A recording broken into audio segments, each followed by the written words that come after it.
Nuevamente, siendo el 19 de noviembre de 2013 en la ciudad de Bogotá, Distrito Capital, al estar ubicado el juzgado 39 administrativo fuera de su sede normal, en la calle 20, carrera novena, sexto piso de las instalaciones del IDU, y vencido el término de receso solicitado por la señora apoderada de la parte demandante, el despacho reanuda la audiencia inicial dentro de las causas judiciales 2013-48 y 2013-51 instaurada por Bienes y Comercio contra el Instituto de Desarrollo Urbano. Igualmente, el despacho advierte que en la audiencia se encuentra la secretaria ad hoc del despacho, la señora apoderada de la parte demandante y los señores apoderados del IDU, ya identificados previamente. Visto lo anterior, el despacho le concede el uso de la palabra a la señora apoderada de la parte demandante y luego a los señores apoderados de su contraparte para que presenten las alegaciones de conclusión. Señora apoderada de la parte demandante. Por medio de la presente voy a presentar alegatos de conclusión para los dos procesos, teniendo en cuenta que los hechos son prácticamente similares, son casi los mismos. Me permito expresar las siguientes conclusiones. La primera, ya existen pronunciamientos que dan razón a los argumentos de la parte demandante. El Juzgado 41 Administrativo de Bogotá, dentro del expediente 2012-62, establece lo siguiente, me permito leer. Conforme a lo expuesto para el despacho, es claro que la citada resolución constituye un acto de ejecución del Acuerdo 180 de 2005, que fue expedido cuando ya había transcurrido el término que tenía el IDU para su ejecución y que en consecuencia se configura la causal de pérdida de ejecutoriedad prevista en el numeral tercero del artículo 66 del decreto primero del 84 y numeral tercero del artículo 91 de la ley 1437 de 2011, de donde surge la legalidad de estos actos demandados. Así las cosas, como quiera que las resoluciones número 49023 y 49860, actos demandados en ese proceso, por medio de los cuales se resolvió incorporar, asignar la contribución de valorización al predio denominado La Magola, fueron proferidas el 1 de diciembre de 2010 y 7 de marzo de 2012, respectivamente, es decir, después del 20 de octubre de 2010, cuando ya había transcurrido un término superior a 5 años para la ejecución del Acuerdo 180 de 2005, sin que la Administración realizara actos para ejecutarlo, esto es, proferir el acto particular de liquidación, asignación y de la contribución sobre el predio, habrá que declararle la nulidad de los actos acusados. En esta conclusión también surge la lectura de la sentencia proferida el 25 de septiembre de 2013 de la sección cuarta del Tribunal Administrativo en proceso 2012-118. Nos permitimos leer. El artículo referido definió la competencia temporal del IDU para la asignación del monto distribuible de la contribución de valorización por beneficio local respecto de cada una de las fases a través de las cuales se desarrollan las obras que integran los sistemas de movilidad y el espacio público contempladas en el Plan de Ordenamiento Territorial y sus operaciones estratégicas en consonancia con el Plan de Desarrollo. En particular, la fecha determinada en referida disposición para ejercer la facultad respecto de la fase 1 no fue objeto de modificación a través de los acuerdos posteriores, esto es, el 398 de 2009 y el 523 de 2013, por lo que si dicha facultad respecto de predios beneficiarios de la fase 1 no era ejercida por el IDU en el año 2007, es predicable la pérdida de competencia temporal para la asignación de la contribución con relación a dicha fase, sin que dicha competencia se habilite por el hecho de que en acto acusado se determine adicionar la resolución BA001 del 30 de noviembre de 2007, por cuanto lo que en efecto se realizó a través de los actos acusados es la asignación sin competencia de la contribución de valorización respecto a la fase 1 al predio Barrancas de Cerrezuelita. Conclusión segunda, los actos administrativos demandados son nulos, entre otros porque se basaron en un acto administrativo que perdió fuerza ejecutoria, tal como se puso anteriormente. Conclusión tercera, no se pretende la nulidad del acuerdo 19 del 90, 16 del 90, 16 del 90. No se pretende la nulidad de ese acuerdo ni de los acuerdos que los demandados están exponiendo. Simplemente se pretende la nulidad de los actos administrativos mediante los cuales se asignó y se confirmó la contribución de valorización. No estamos atacando la legalidad de los actos que el IDU señala. Simplemente decimos que los actos que generan la contribución de valorización no son legales porque no tienen sustento en un acto que tenga competencia para fijarlos. Se debe declarar la nulidad de las resoluciones demandadas porque, tal como lo ha expresado el Consejo de Estado, es procedente invocar la pérdida de fuerza ejecutoria no para que se declare que ésta ha operado, sino como circunstancia que afecta la validez no del acto que ha sufrido el fenómeno, sino de los actos administrativos que han sido expedidos con fundamento en aquel que perdió su fuerza ejecutoria. En esta conclusión se extrae de analizar la sentencia 4490 del 19 de febrero del 98, proferida por el Consejo de Estado, la cual dice que la pérdida de fuerza ejecutoria en sede jurisdiccional puede, sin ser motivada, pero no para que se haga tal declaratoria, sino como circunstancia que pueda afectar la validez, ya no del acto que se estima ha sufrido el fenómeno, sino de los actos administrativos que se llegaren a producir con fundamento en este, caso en el cual, tratándose de la acción de nulidad de esta situación, podrá resultar encuadrada en algunas de las causales previstas en el artículo 84 del Código Contencioso Administrativo, como la falsa motivación o la expedición irregular, según las circunstancias concretas en que se produzcan los actos derivados de la aplicación del que se considera ha perdido su fuerza ejecutoria.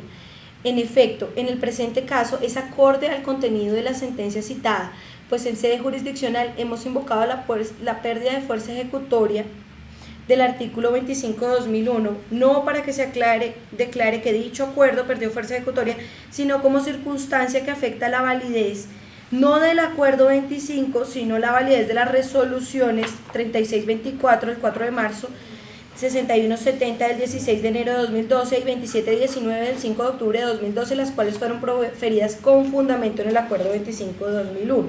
Por lo anterior, manifestamos que estamos de acuerdo con la jurisprudencia expuesta por parte de la demandada al contestar la demanda, en la cual se reitera que la pérdida de fuerza ejecutoria en sede jurisdiccional puede sí ser invocada, pero no para que se haga tal declaratoria, sino como circunstancia que pueda afectar la validez ya no del acto que se estima ha sufrido el fenómeno, sino de los actos administrativos que se llegaren a producir con fundamento en este. Caso en el cual, tratándose de la acción de nulidad, esta situación podría resultar encuadrada en alguna de las causales previstas en el artículo 84 del Código Contencioso Administrativo, como la falsa motivación o la expedición irregular, según las circunstancias concretas en que se produzcan los actos derivados de la aplicación del que se considera ha perdido fuerza ejecutoria.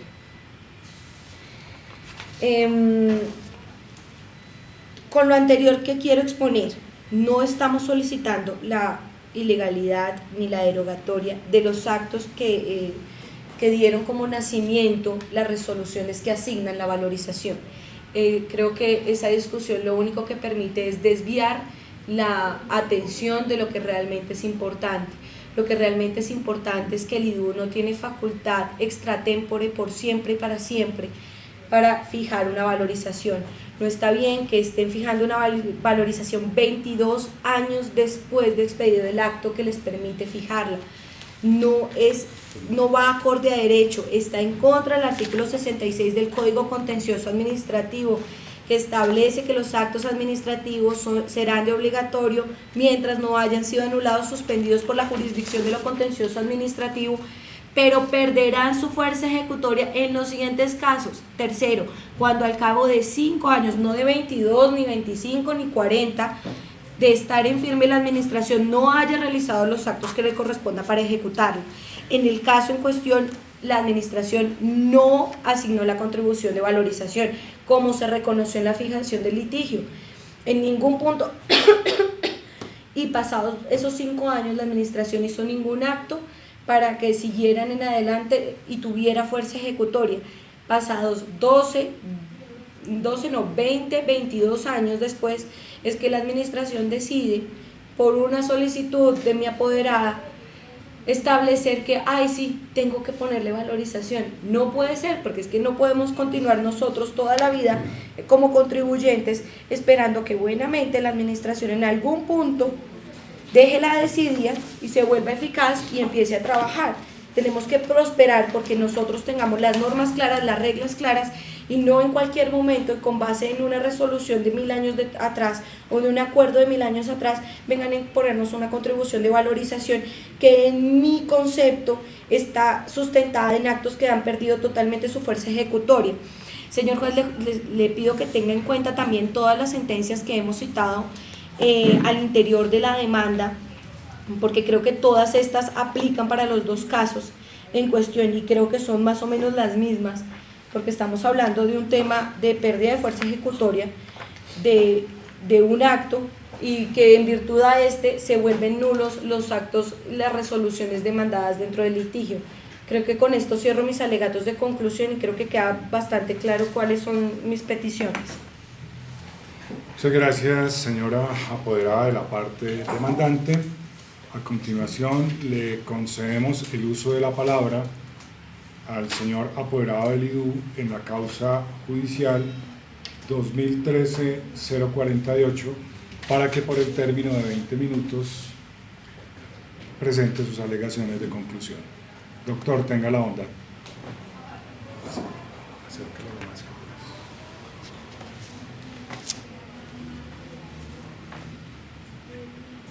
Señor juez, en relación con la causa 2013-048, similar, muy similar a la 051 que se está estudiando en esta audiencia, debo manifestar como antecedente para alegar de conclusión que la imposición del tributo de valorización comprende muchísimas fases anteriores al momento en el cual se individualiza en los predios ese tributo. ¿Qué quiere decir lo anterior? Que los acuerdos que dieron vida final y sustento a las resoluciones que han sido impugnadas por la parte demandante, esas resoluciones vienen casi a ser la parte final del proceso de imposición del tributo y que, para el caso que nos ocupa, si leemos el texto de esos acuerdos, claramente en ellos se definió el ámbito de aplicación del gravamen de valorización, ¿no? Entonces, y fue anunciado y fue publicitado y fue notificado como acto de sentido general, ¿no? De tal manera que nadie que pudiese tener sus predios dentro de ese ámbito delimitado de aplicación del gravamen pudiese desentenderse y declarar que no le afectaba. Lo que aquí aconteció, como ya lo cité, es que la parte demandante y su antecesora, una sociedad que se escindió y un predio de mayor extensión lo dividió en varios predios y lo asignó por una liquidación de sociedad o cualquier otra circunstancia, eso terminó afectando las bases de datos del IDU porque cancelaron la matrícula inmobiliaria pertinente sin que esta parte demandante acá ni su antecesora, que tenían la obligación de decirle al IDU se produjeron estos fenómenos registrales en relación con el predio, lo haya hecho. De tal manera que estamos ante una omisión que el IDU tenía en algún momento que corregir e individualizar. ¿no? Alejándonos de todo este planteamiento que se ha hecho de que los acuerdos del Honorable Consejo perdieron fuerza ejecutoria, porque ya lo dice la señora apoderada de la parte demandante, ese no es el quid de la cosa, sino de que se está actuando de una manera extemporánea, cuestión que el IDU no comparte, ¿no? ¿Qué aconteció? Que si no cumplieron la obligación de reportarle al IDU que mediante unas operaciones privadas en una notaría, de las cuales el IDU no tiene ninguna noticia, se canceló ese folio, lógicamente aquí al producirse la imposición del gravamen a centenares de miles de predios, pues lógicamente queda fuera del gravamen, y por un principio muy importante de equidad tributaria, supremamente importante de equidad tributaria, porque es que los impuestos no son para unos sí, para otros no, menos cuando aquí hay un ámbito territorial que los gravó a todos. Es decir, aquí no podía el IDU hacer caso omiso de la circunstancia que aconteció y de la cual por la solicitud de un paz y salvo se enteró, ¿no? El IDU no podía abstenerse de cumplir con su obligación de equidad tributaria, de llamar a la sociedad demandante y decirle: señores, ustedes tienen que pagarnos un tributo de valorización, y así lo hizo, así se discutió también, porque hubo recursos a los actos administrativos en los cuales se debatió esta cuestión, de tal manera que no podemos aceptar que se nos quite el valor intrínseco que tienen desde el punto de vista jurídico las resoluciones cuya nulidad se ha impetrado en esta causa, de tal manera que sí insistimos de que no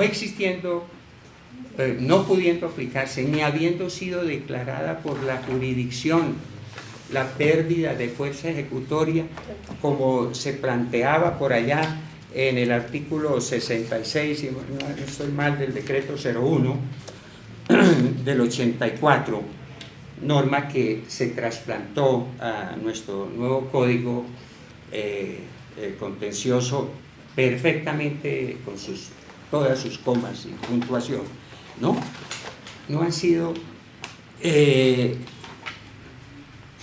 la autoridad jurisdiccional no ha declarado la pérdida de fuerza ejecutoria de los acuerdos, ni el IDU puede sustraerse a cumplirlos y aplicar ese principio de equidad tributaria, de corregir un error que se causa por una omisión de una obligación legal que le correspondía a las partes que hoy nos están planteando una inconformidad con el tributo. Por tal razón, solicitamos con todo respeto al despacho, para el caso de la causa 2013-048, que se denieguen las pretensiones que formuló la parte demandante, se consideren algunas excepciones de fondo de inepta demanda que se plantearon, cuando se resuelva, la providencia final que su despacho tendrá que pronunciar sea favorable al Instituto de Desarrollo Urbano. Esto.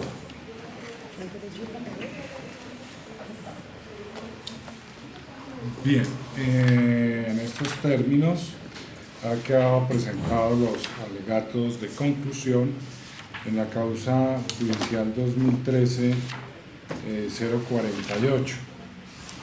Sin embargo, me llama la atención, me llama la atención lo siguiente: en el folio 130 de la contestación de la demanda La excepción formulada es presunción de legalidad de los actos atacados.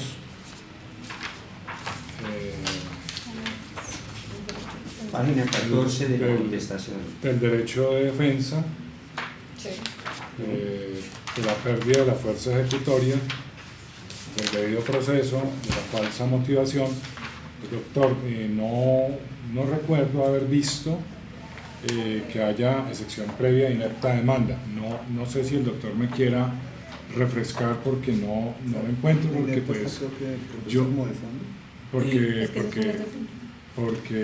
pues Como de fondo, doctor. que ¿Como de fondo? el doctor recuerde. Se habla de ineptitud sustantiva de la demanda, ¿no? Doctor, Por recuerde. indebida acumulación de precios. En la 14, página En 14. la página 14 Pero es en la legalidad de actos. y una ineptitud por indebida presentación del poder. Aquí hay Esos son. Lo que pasa, unos reparos al contenido del poder y a algunas imprecisiones, pues es que me fueron presentadas como de fondo, no como sí. previas. no como de fondo. De fondo. Sí. Entonces, Bueno, seguramente. porque lo lógico es que si hubieran sido presentadas como previas, nosotros las resolviéramos como secciones previas y hubiéramos dado el traslado y pues le hubiera agradecido al despacho hacer ese hincapié, ¿no? Sí, no, se fue como... Bien, tendremos esa situación en cuenta, en ese sentido lo analizaremos oportunamente, ya que pues se clarificó que su sentido fue de fondo y no como excepción previa, fundamentalmente. Le concedemos el uso de la palabra al señor apoderado del IDU en la causa judicial 2013-51. Doctor, tenga la bondad, por favor. Muchas gracias, juez. Por parte del IDU es de señalar que no existió por parte de Bienes y Comercio que se acreditara la irregularidad pregonada frente a los actos administrativos aquí demandados de nulidad. Es de empezar que el IDU no avisora irregularidad alguna, que es la que está pregonando Bienes y Comercios sobre el trámite administrativo, lo hace ver como si existiera alguna irregularidad. No obstante, en los acervos probatorios o en los antecedentes administrativos que se llegaron al despacho, es evidente, es palpable que se respetaron las garantías procesales y del debido proceso administrativo, del derecho a la defensa por parte de Bienes y Comercios, y que pues que no esté de acuerdo con la decisión del IDU no significa por ello que sea o se tenga que afirmar en que eso es una irregularidad administrativa que conlleve a la nulidad del acto o los actos administrativos que se han aquí atacado.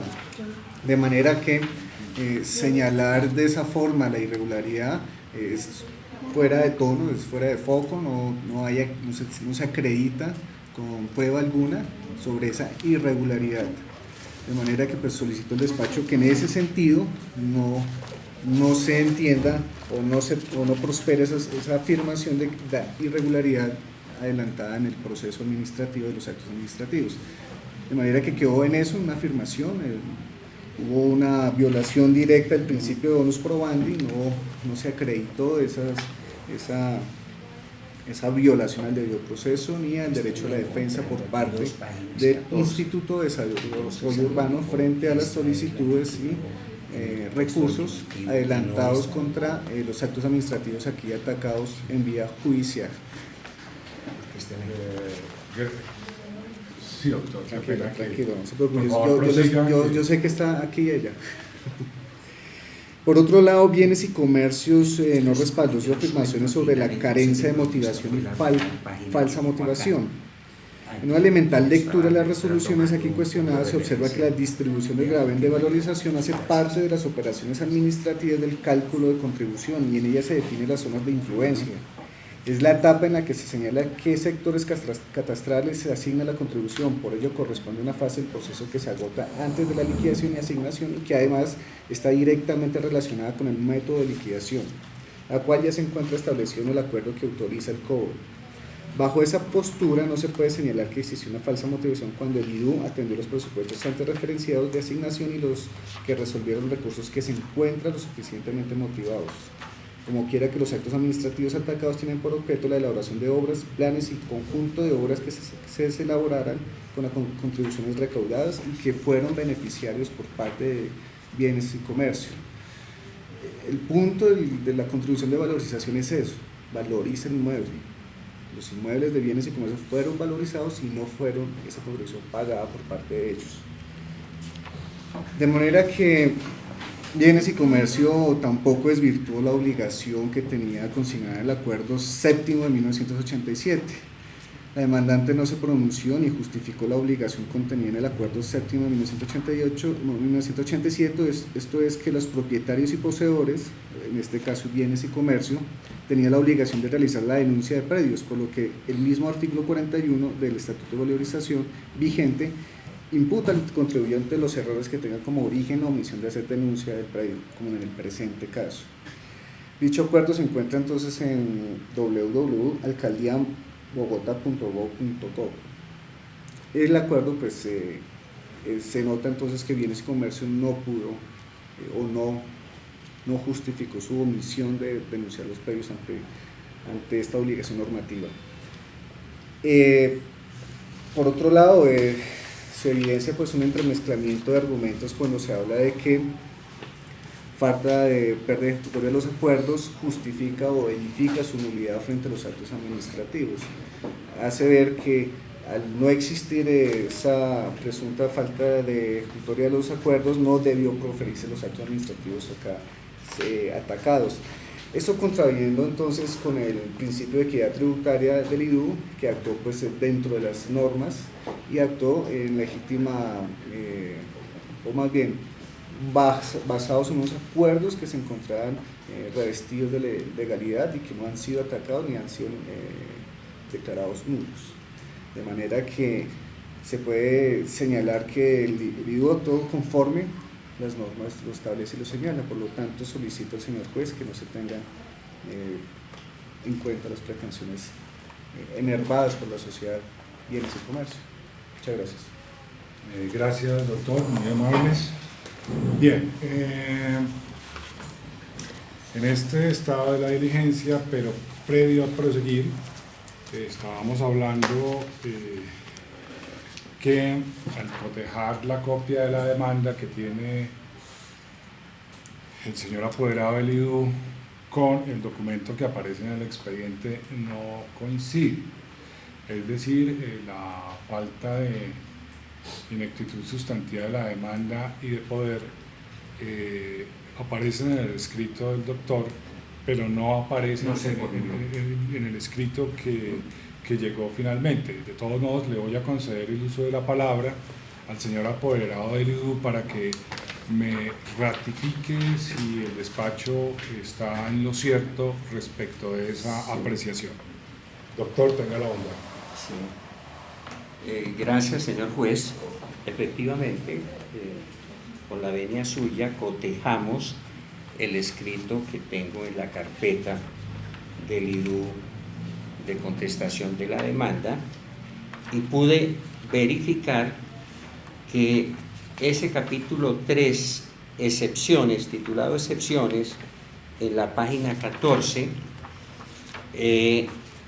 fue sustituido por otro escrito que no habla en ninguna parte de ineptitud sustantiva de la demanda, ni ineptitud sustantiva por indebida presentación del poder, sino que concentra la defensa en presunción de legalidad de los actos atacados, como usted lo vio titulado, y con las demás consideraciones en las páginas siguientes que no tuvieron ninguna modificación. Es decir, que cuando me referí a alguna ineptitud de la demanda, pues estaba orientándome mal en las copias que tengo, cuestión que para mí queda aclarada y para el señor juez, si también lo tiene, tenerlo aclarado también. Muchas gracias, doctor. Así las cosas, pues por supuesto, pues era importante precisar esa circunstancia porque pues evidentemente pues pudieran haber constituido excepciones previas y como tal eventualmente hubieran podido generar la nulidad de lo actuado dentro de la diligencia. Así las cosas, clarificado ello, pues es evidente que no hay objeción sobre el contenido del poder especial para demandar, ni tampoco ha sido considerada por la defensa la ineptitud sustantiva de la demanda. Por lo tanto, no hay hechos constitutivos de excepción previa que estuvieran pendientes de resolver, por cuanto los mismos no fueron propuestos en su oportunidad procesal y como bien lo manifestó el señor apoderado, en ningún momento pues pretendió incluirlos ni en la presentación inicial de la demanda y por supuesto en el curso de la presente audiencia. Procede el despacho a dictar el sentido del fallo bajo las siguientes consideraciones. La contribución de valorización es de aquellos tributos fundamentalmente realmente especiales, de aquellos tributos que tienen una dinámica y es una dinámica para su determinación, para su asignación, obviamente para su liquidación, en fin, es uno de esos tributos, como bien lo dijo, como bien lo afirmaron los señores apoderados del IDU, que se caracteriza por tener una gran cantidad de fases. En este sentido, el despacho observa que inclusive previo al autorizar el impuesto o la contribución, lo que encontramos es que en la historia del Distrito Capital, pues la contribución de valorización se presenta a instancias del alcalde previo a los estudios que hace el Instituto de Desarrollo Urbano, que de conformidad con el Acuerdo 19 del 72, que determina la estructura orgánica y las funciones del IDU, tiene la función específica de asesorar al alcalde mayor de Bogotá o al Distrito Capital para estos menesteres. Igualmente, pues, en este caso la contribución fue por beneficio general y pues los inmuebles gravados para el financiamiento de las obras que se proponía el plan de obras años 1993 a 1995, pues evidentemente recaía sobre toda la ciudad. Uno podría decir pues que si recaía sobre toda la ciudad, pues era indiscutible que no podían excluirse bienes que no estuvieran exentos de la contribución de valorización y que en esa medida el predio o los predios objeto de gravamen, que es un impuesto con un gravamen real, pues no estaban exentos o excluidos de la contribución y que por lo tanto debieron haber tributado como así lo propone la defensa del IDU. Ahora bien, en el caso del Distrito Capital es el Acuerdo 7 de 1987, que es el llamado Estatuto de Contribución de Valorización, el que determina fundamentalmente cuáles son las fases de la contribución de valorización. Lo primero pues está realmente pues su establecimiento, que se hace mediante acuerdo del Consejo Municipal, y en ese establecimiento pues está su distribución, en el cual realmente lo que va a determinar es el presupuesto de obras, y con base en ese presupuesto de obras lo que autoriza el Consejo es un monto ideal para que la contribución opere y que pues por supuesto se va a distribuir sobre todos los predios objeto del beneficio de la contribución, que cuál es el objeto, como aquí ya se dijo en la audiencia, pues es generarle un mayor valor al inmueble objeto de gravamen. Obviamente el gravamen pues por ser real es una sombra respecto del inmueble y persigue obviamente al actual poseedor o al actual propietario. Obviamente, si bien ese es un universo de todos los inmuebles de Bogotá para esa época, Es de anotar que en algún momento la administración debe individualizar la contribución de valorización.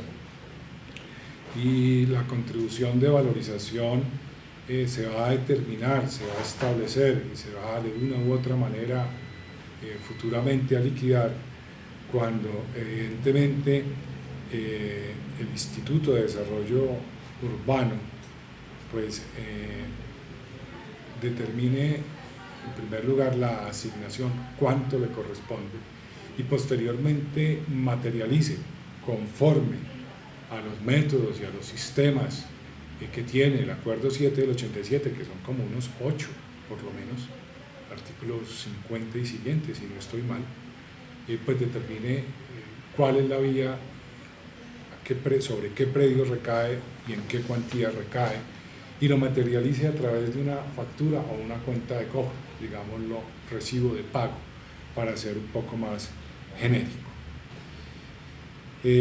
Obviamente la base más importante es la autorización del Consejo Distrital. Sin él no puede haber contribución de valorización. Ya lo demás son cálculos y operaciones específicas que tiene que hacer la administración, en este caso el IDU. Obviamente el objeto material recae sobre el censo predial, el inventario de bienes inmuebles, objeto de los mayores valores por el desarrollo de la contribución, de las obras presentes o futuras.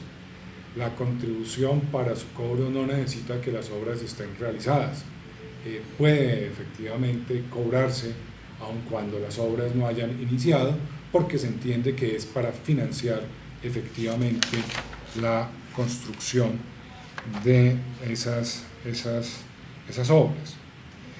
Ahora bien, si eso es así, nosotros también tenemos que ver que las normas que hemos citado, y especialmente los acuerdos distritales, bien que le hicieran modificaciones al Acuerdo 7 del 87, o bien que le hicieran precisiones al Acuerdo 16 del 90 y en últimas al acuerdo que hubiera fijado la contribución de valorización, estableció un término en el cual se iba a hacer el censo o el inventario predial, que si la memoria no me falla fue hasta el 31 de diciembre de 1993.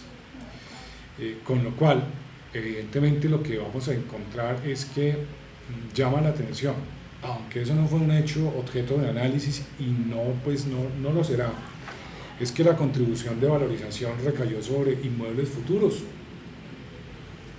inmuebles que no estaban en el censo predial. Rara condición que escogió el Consejo Municipal en ese momento, evidentemente para gravar inmuebles que aparentemente eran inexistentes jurídicamente para la contribución de valorización. Yo no puedo sacar un tributo para gravar de esa manera, pero aparentemente eso es una apreciación que tengo y es una duda que simplemente dejo porque no tengo los elementos de juicio para declarar una sección de inconstitucionalidad sobre la contribución de valorización, porque no está, digámoslo, no puedo hablar de una violación abierta, manifiestamente contraria contra el ordenamiento constitucional, y tendría que hacer un análisis que no permite aplicar de manera directa la excepción de inconstitucionalidad, pero sí llama la atención que se aprueba la contribución y la contribución se debe aprobar respecto del inventario de bienes que existe en el momento en que se ordena el impuesto, pero extrañamente pues aquí se va a incluir en el censo inmuebles que no existían y que lo autoriza para que sea 3 o 4 años después. Pero esto sí implica una situación especial, el que tengamos ese censo. Es decir, digamos lo que la administración tenía una opción, una especie de condición suspensiva para empezar a dar cumplimiento al acuerdo. Vamos a entenderlo en un sentido generoso, en el sentido de que la administración no podía ejecutar el acuerdo de valorización mientras que no tuviera incluido todo el censo. Ahora, se supone que conforme al principio de planeación que debe regir las funciones de la administración pública según el artículo 209 constitucional, la administración y más aún la administración tributaria debe estar preparada. Y raro es que saque un presupuesto de obra si no va a saber efectivamente sobre qué universo de inmuebles va a producir. Yo entiendo que evidentemente anualmente en Bogotá se construyen inmuebles. Yo entiendo que pueden haber nuevas edificaciones, pero yo creo que dar un plazo de 3 años es bastante generoso. Pero aún así, con estos reparos y tomando que a 31 de diciembre de 1993 el Estado tenía una especie de periodo de gracia para ejecutar el acuerdo, para ello pues vamos a analizar qué pasa. En primer lugar, los acuerdos que autorizaron, o el acuerdo que autorizó la contribución y aquel que introdujo modificaciones para su desarrollo, pues empiezan como actos administrativos de carácter general a tener en plena fuerza y plena vigencia, o empiezan a ser aplicables una vez que estén publicados, salvo por lo que ya hemos dicho de los 3 años del censo predial. Y situados en el 31 de diciembre de 1993, que debía culminar el deber de conformar el censo, pues evidentemente a partir de ahí la administración no tenía ninguna salvaguarda de carácter legal para abstenerse para el cumplimiento de sus competencias. Se discute acá que hubo una omisión del contribuyente de anunciarle a la administración que tenía un inmueble y que ese inmueble era objeto de gravamen. Bien, el artículo 95 noveno constitucional establece que es deber de los contribuyentes, o mejor, de los ciudadanos, contribuir al financiamiento de las cargas públicas en los términos de equidad y justicia. Pero esos términos de equidad y justicia no se pueden desarrollar ajenos al principio de legalidad del tributo y al principio de eficiencia en materia de la gestión tributaria. La omisión del contribuyente, pues claro, le hace acreedor a sanciones, intereses moratorios, si es del caso, sanciones por inexactitud, sanción por no declarar, si es que es del caso. Pero lo cierto es que el Estado, con su imperio, tiene unas competencias y unos deberes, poderes que no son renunciables.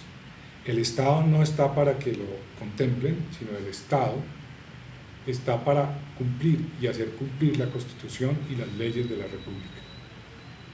Y una administración técnica y profesional debe saber, y más cuando tuvo 3 años para realizar un inventario predial, qué bienes son los que componen el universo de la valorización por beneficio general.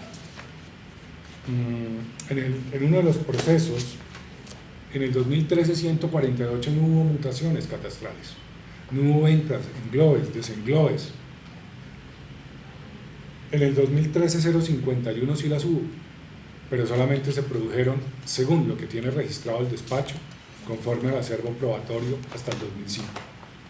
De manera de que ni en el primero ni en el segundo caso es de recibo el argumento de la administración en el sentido de que los cambios que solamente se produjeron en uno de los 2 procesos son excusa justificativa para no haber podido incluir en el censo predial el inmueble.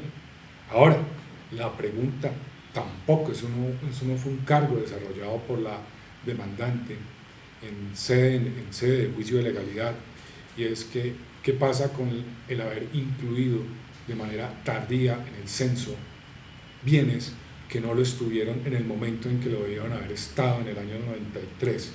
Yo considero que hay un elemento de ilegalidad en ese acto, porque la administración solamente tenía la oportunidad de gravar los inmuebles que estuvieran en el censo predial del año 93.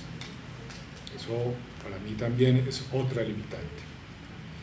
Pero aún así, que no puedo, a aparentemente decretar una nulidad por estos aspectos, porque la jurisdicción de lo contencioso administrativo es rogada, traigo a la memoria la sentencia de la Honorable Corte Constitucional sobre el artículo 137.4 del decreto 01 de 1984, trasladada también a la ley 1437, creo que es el artículo 162.4, en que dice que cuáles son los requisitos de la demanda. Y pues sí, que las pretensiones, sí, que los hechos, sí, que los fundamentos de derecho. Pero en cuanto haya violación de derechos fundamentales de aplicación inmediata, decía la Corte con ponencia del doctor Barrera Carbonell, el juez de oficio deberá decretar la nulidad de los actos acusados, aun cuando no se hubiera mencionado la norma y aun cuando no se hubiera mencionado cargo alguno. Sin embargo, el cobro de impuestos no es un derecho fundamental. Por lo tanto, el despacho se abstiene de considerar de oficio un cargo de nulidad. En este caso, porque los impuestos no constituyen un derecho fundamental. Por lo tanto, debo seguir, a pesar de la evidente ilegalidad que para mí existe de haber incluido un predio luego de haberse cerrado la oportunidad de incluirlo en el censo predial. Pues evidentemente tengo que analizar qué pasa si la actividad del Estado en materia impositiva para determinar, no para imponer un impuesto, es o no perenne.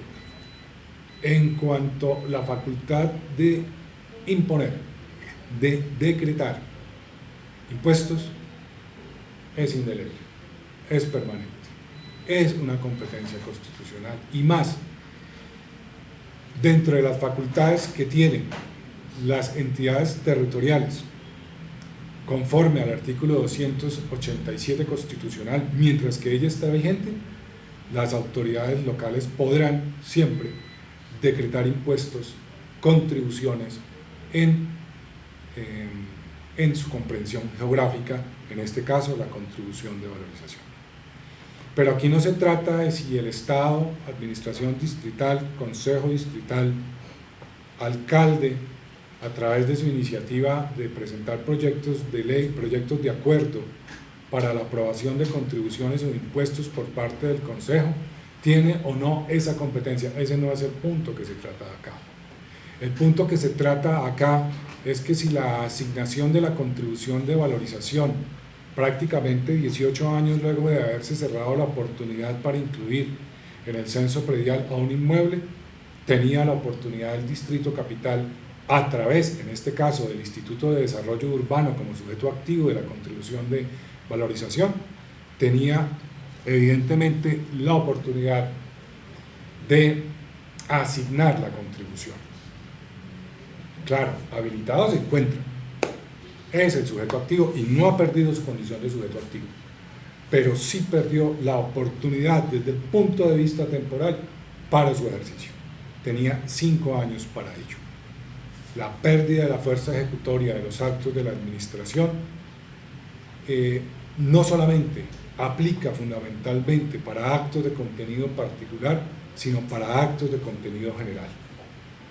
Y en esa medida, si el Estado deja de realizar las actividades necesarias para el cumplimiento indelegable e irrenunciable de sus competencias, pues debe asumir la responsabilidad que el ordenamiento jurídico le asigna. ¿Y por qué? Porque hay unos principios propios de seguridad jurídica y no puede quedar, así como en materia penal no puede quedar sub judice el reo, pues en materia de impuestos no puede quedar sub judice el contribuyente para saber en qué momento el Estado considera que debe exigirle el pago del impuesto. Es inadecuado, es inapropiado y en ese sentido el Estado en este caso perdió la oportunidad. El Estado adujo, en este caso el IDU, adujo fundamentalmente que había realizado unos actos de ejecución. Inicialmente dijo que en el año 93 había incluido el inmueble en el censo predial, en la contestación de la demanda. Posteriormente, ese acto resulta desvirtuado por su misma afirmación cuando resuelve los recursos de reposición y el subsidiario de apelación, ante una solicitud de paz y salvo del contribuyente. Y simplemente el IDU considera que en cumplimiento de ese deber que tiene, pues debería haberle exigido al contribuyente el pago del tributo. Sin embargo, tenemos que decir que todos los actos que realizó el IDU, como por ejemplo la obtención de certificados de tradición, el acopio de la expedición del boletín de la unidad de catastro, la expedición de la resolución 089 de marzo de 2010, la obtención de la copia 5884 de 13 de junio de 2005, la emisión del concepto técnico de la Subdirección Técnica de Operaciones de fecha de 12 de julio de 2010, la obtención de la escritura pública 7167 de 19 de junio de 2002, el proferir las resoluciones objeto de cargos de ilegalidad, entre otras, pues fueron siempre actos tendientes a determinar el tributo o la contribución, pero por fuera de los 5 años. Y en ese sentido, pues evidentemente tardíos fueron los esfuerzos que tiene o que tuvo o que realizó la administración para efectos de obtener no solamente primero para identificar el predio gravado, segundo para asignarle a ese predio un valor de la contribución y tercero para facturarlo. Fueron esfuerzos infructuosos por la tardanza. Ahora, claro, están vigentes los acuerdos, no han sido derogados y suspendidos por la jurisdicción del contencioso administrativo y obligan. No se discute eso. Están vigentes, pero no producen efectos.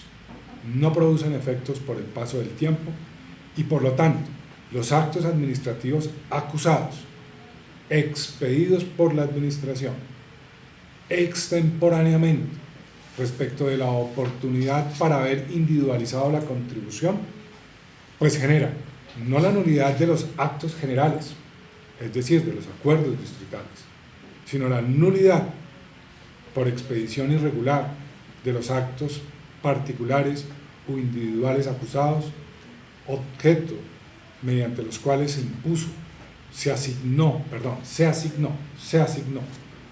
individualizó la contribución de valorización. Finalmente, quiero recordar que el artículo 40 del Acuerdo 7 del 87, que establecía la obligación de denunciar por parte del contribuyente la existencia del inmueble para ser tenido en el censo o inventario predial, fue derogado. Por lo tanto, también pues, no resulta del todo adecuado citar este precedente.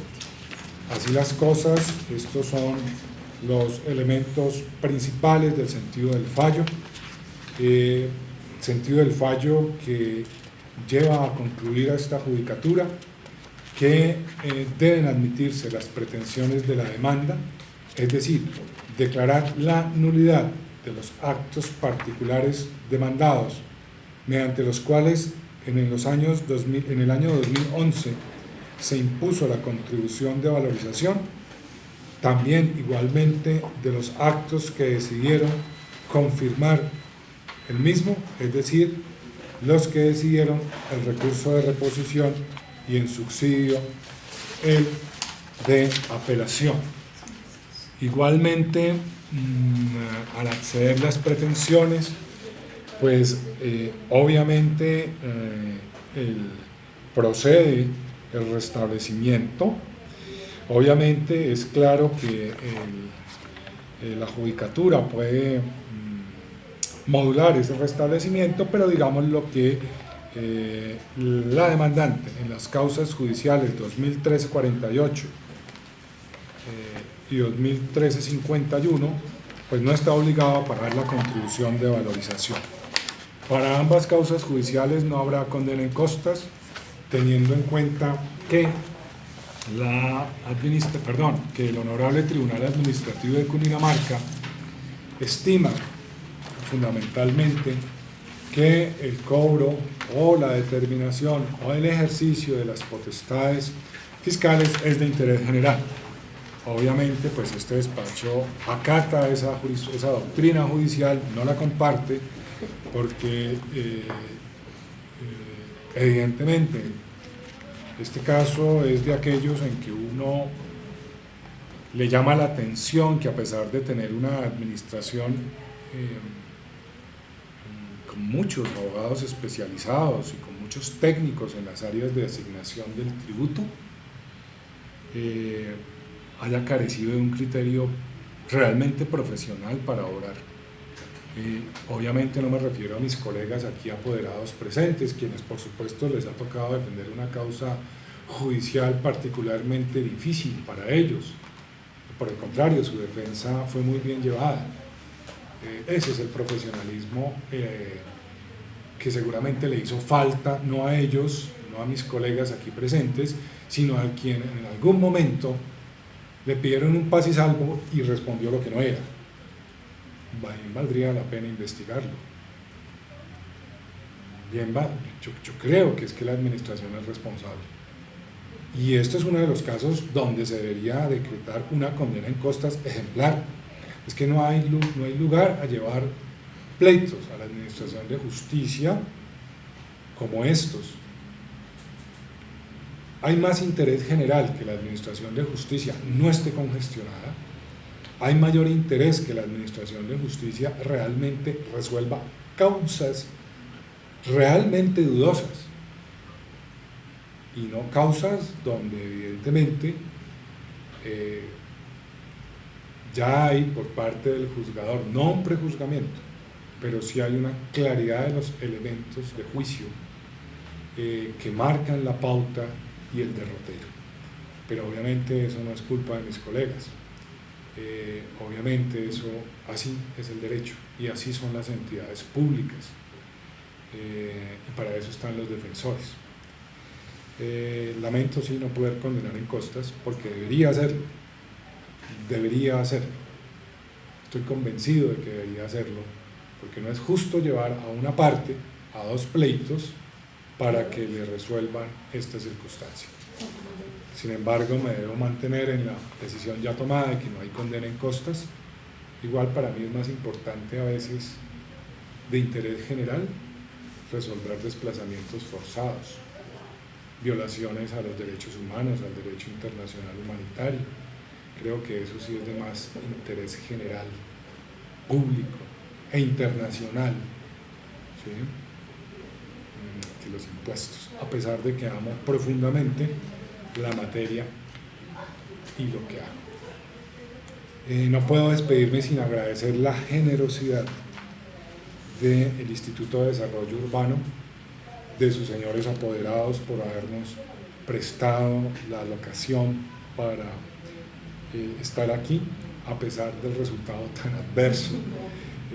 Pero como les decía, y a pesar de que la doctora me decía que me siento perdedora, me siento de visitante, me siento jugando de visitante, con dos abogados, todo el equipo, Dios mío, con dos abogados. Eso es lo que le quiero decir, y no como observación, que tengan confianza al menos en este administrador de justicia, y quiero decirles que la justicia y su administración lleva civilitud. Me complace que ustedes estén sentados el uno al otro sin tener la necesidad de haberse matado para que la decisión judicial, que si bien no favorece a una de las partes, sí permitió a este despacho cumplir el deber para el cual fuimos convocados. Muchas gracias a los señores apoderados, a la señora secretaria. Como he sabido, esto va por internet, va en 2 series, porque así lo obligaron las circunstancias. Un feliz día y que Dios los bendiga. Muchísimas gracias. Señor.